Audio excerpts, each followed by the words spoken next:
Cubit paha Rosan Ruslani, Bahlil Gemulai atau perkasa?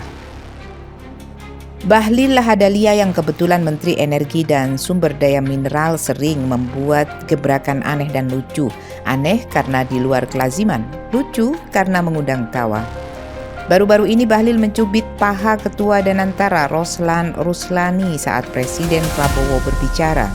Padahal seorang anak buah seharusnya diam kalau atasan sedang berbicara.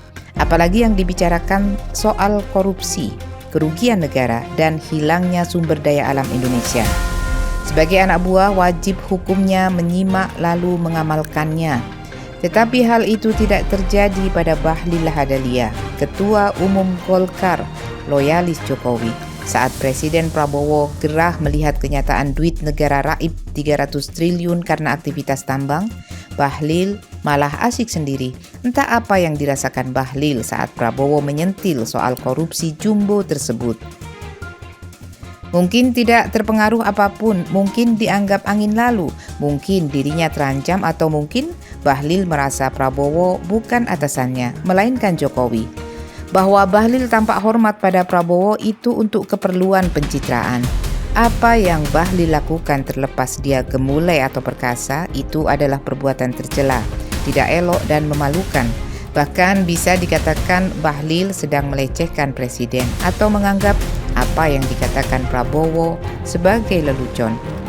Bahlil bukan kali ini saja tampil aneh dan norak.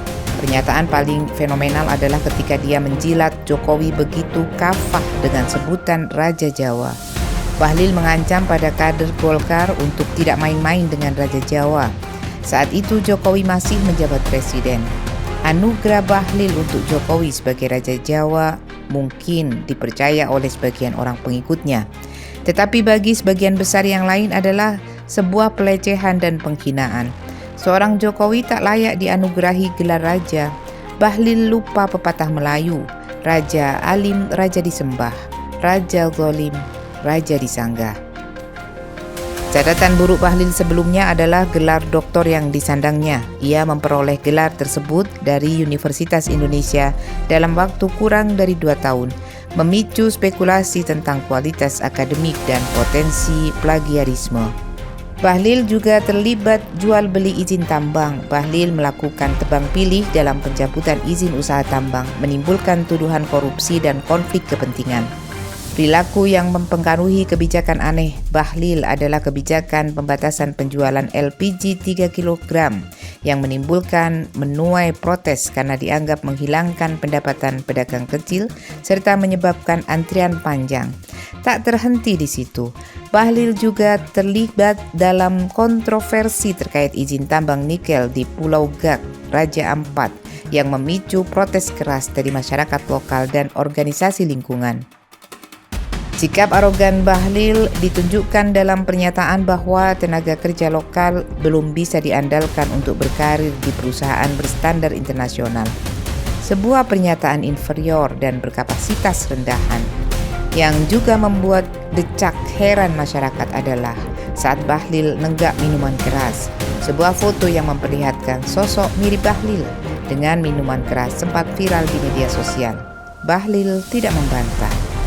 Begitulah Bahlil, pejabat negara dengan sejuta cacat moral. Akibat ulahnya, kini sebuah survei menunjukkan penurunan tingkat kepercayaan publik terhadap Kementerian ESDM di bawah kepemimpinan Bahlil, membuatnya menjadi salah satu menteri berkinerja terburuk sepanjang sejarah. Anehnya, menteri selevel ini tetap dipertahankan Prabowo. Mungkin ia merasa perkasa di backup Jokowi.